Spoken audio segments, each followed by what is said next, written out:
بسم اللہ الرحمن الرحیم اللہم ربی زدنی علما اللہم ربی زدنی علما اللہم ربی زدنی علما کثیرا ربی یسر ولا تعسر وتمم بالخیر حسبنا اللہ ونعم الوکیل نعم المولا ونعم النصیر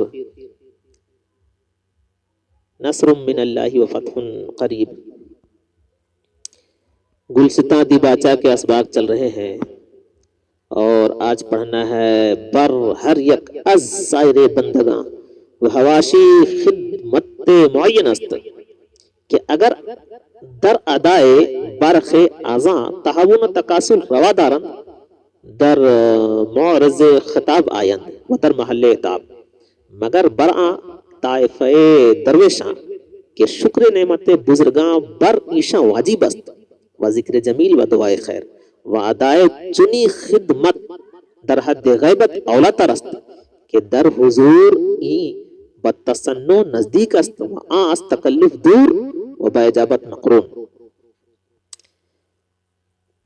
عبارت کا پہلے لفظی ترجمہ، بعد اصطلاحی، اس کے بعد الفاظ کا حل اور اس کی تشریح۔ بر ہر یک از سائر بندگاں و حواشی خدمت معین است۔ بر ہر یک از سائر بندگاں و حواشی، سارے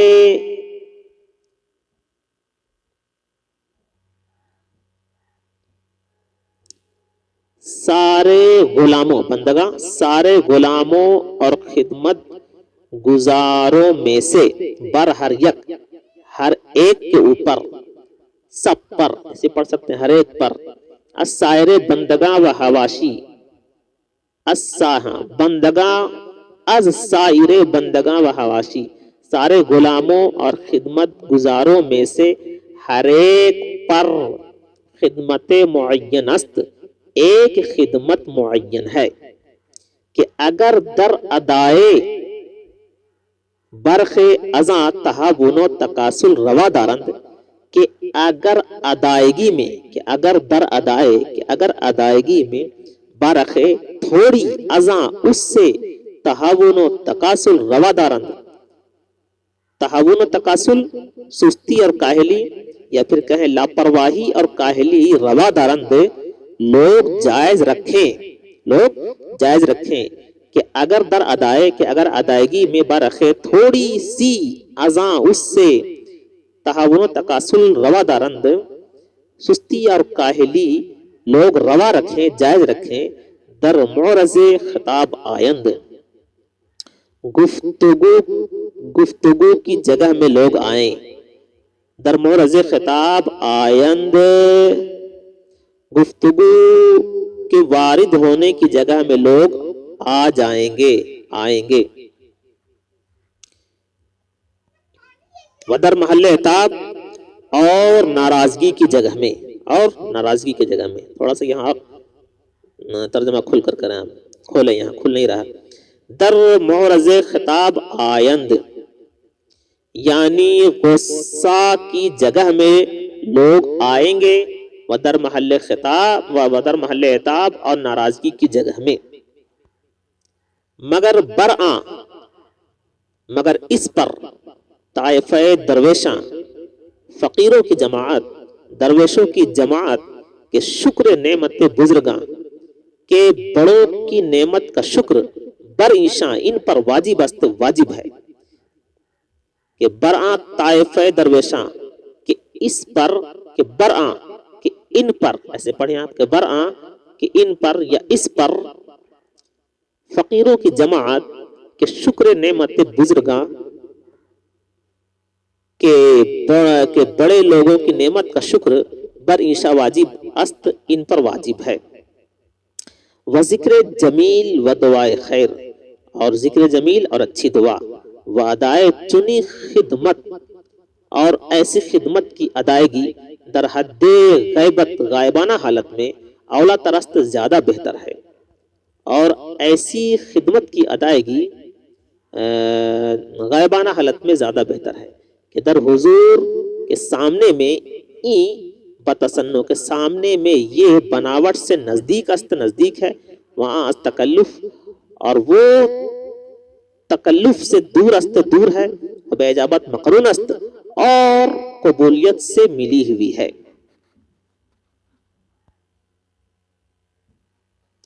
یہ تھا لفظی ترجمہ. اب اصطلاحی دیکھیں. بر ہر یک از سایر بندگاں و حواشی خدمت معین است. غلاموں اور نوکروں میں سے، یا پھر ایسے پڑھیں غلام سارے تمام غلاموں اور خدمت گزاروں، یعنی تمام غلاموں اور مصاحبوں یا تمام غلاموں اور نوکروں میں سے ہر ایک کے ذمہ ایک خدمت مقرر ہے. ایک خدمت مقرر ہے. ایک خدمت مقرر ہے. یعنی جتنے بادشاہ کے دربار میں یا جتنے بادشاہ کے لوگ ہیں، سب کے اوپر کچھ نہ کچھ خدمت متعین ہے، مقرر ہے. کہ اگر در ادائے برخ ازاں تہاون تقاصل روا دارند، کہ اگر اس خدمت کی ادائیگی میں تھوڑی سی سستی اور کاہل لوگ جائز رکھیں تو در معرض خطاب آیند تو بعض پرس ہوں گے. مرادی میں لفظی میں اصطلاحی معنی کیا ہوگا؟ بعض پرس ہوں گے. ودر محل اطاعت، اور اطاعت کی جگہ میں، اور اطاعت کی اور ناراضگی کی جگہ میں، اور ناراضگی کی جگہ میں پڑ جائیں گے. یعنی بعض پرس ہوں گے در معرض خطاب آیند، اس کا اصطلاحی معنی ہوگا بعض پرس ہوں گے و در محل اطاعت، اور ناراضگی کی جگہ میں ہوں گے. مگر برآں طائفہ درویشاں، مگر اس پر فقیروں کی جماعت کہ شکر نعمت بزرگاں بر ایشاں واجب است، کہ جن پر بڑے لوگوں کی نعمت کا شکر واجب ہے. کیا مطلب؟ مگر اس پر فقیروں کی جماعت کہ جن پر بڑے لوگوں کی نعمت، مگر اس پر فقیروں کی جماعت، درویشوں کی جماعت کہ جن پر بڑے لوگوں کی نعمت کا شکر ادا کرنا واجب ہے. و ذکر جمیل، اور عمدہ ذکر کرنا واجب ہے. و دعائے خیر، اور اچھی دعا کرنا واجب ہے. وعدائے چنی خدمت در حد غیبت اولا تر است، اور ایسی خدمت کی ادائیگی غائبانہ حالت میں زیادہ بہتر ہے کہ در حضور کے سامنے میں یہ بات بتصنع بناوٹ سے نزدیک ہے، یعنی بناوٹ سے زیادہ نزدیک ہے. یعنی بناوٹ سے زیادہ نزدیک ہے. وہاں تکلف، اور وہ تکلف سے دور ہے. باجابت مقرون است، اور قبولیت سے ملی ہوئی ہے. قبولیت سے ملی ہوئی ہے.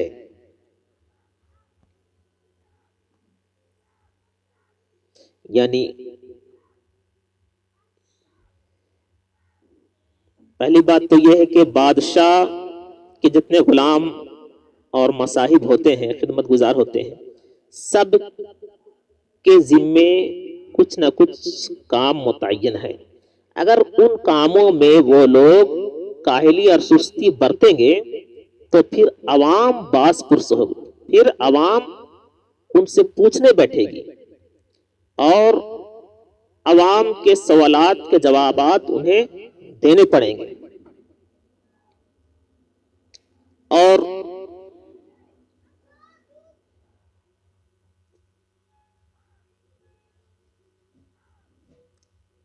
دعائے خیر، یعنی کسی کی عدم موجودگی میں اس کے لیے دعا کرنا بہتر ہے. یعنی جو انسان اگر سامنے میں ہے، اس کے پاس دعا کر رہے ہیں، تو تھوڑی سی یہاں ریا بھی ہے، لیکن عدم موجودگی میں کسی کے لیے دعا کرنا یہ بہتر ہے. کیوں؟ اس لیے کہ فوراً قبول ہوتی ہے. کیوں؟ اس لیے کہ وہاں کوئی ریا نہیں ہے، کوئی تصنع نہیں ہے، اور سامنے دعا دینے میں ایک قسم کی بناوٹ ہو سکتی ہے. اس لیے بہتر ہے کہ اگر کسی کے لیے آپ دعا کریں تو اس کے غیبانے میں کریں. چلیے اب الفاظ کا حل دیکھیں آپ. بر ہر یک، ہر ایک پر، سائر مانے تمام، بندگاں بندہ کی جمع، غلام. حواشی حاشیہ کی جمع. حاشیہ حاشیہ کسے پر حاشیہ نشین یہاں مراد ہے، یعنی ساتھ بیٹھنے والا، مصاحب. خاص نوکر، خاص غلام، ساتھ بیٹھنے والا، خدمت گزار. معین کا معنی متعین، مقرر. برخے تھوڑی سی. تہاون و تکاسل لاپرواہی اور کاہلی. مورث وارد ہونے کی جگہ، یہاں آپ جگہ بھی بول سکتے ہیں صرف. خطاب کا معنی گفتگو، اور خطاب سے مراد یہاں غصہ اور سزا ہے. اور عتاب سرزنش یعنی ناراضگی. طائفہ جماعت، درویشاں درویش کی جمع ہے، فقیر لوگ. بزرگاں بزرگوں کی جمع ہے، بڑے لوگ. ایشاں یہ لوگ، بر ایشاں ان پر. ذکر جمیل اچھا ذکر، دعائے خیر اچھی دعا. در حد غیبت غائبانہ حالت میں، حد کے معنی حالت، غیبت کے معنی غائبانہ. اولتر زیادہ بہتر.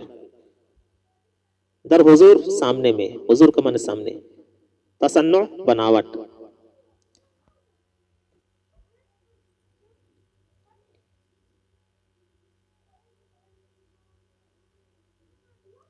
تکلف کوئی چیز کوئی کام تکلیف اٹھا کر کرنا. تکلف میں بہت ساری چیز چھپی ہوئی رہتی ہے، اس میں ریا بھی ہو، اس میں ریا بھی ہے.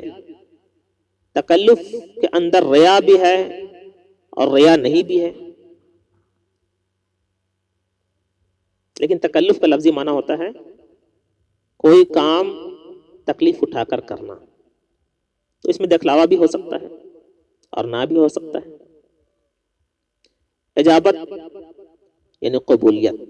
مقرون متصل، ملا ہوا ملی ہوئی. چلیے.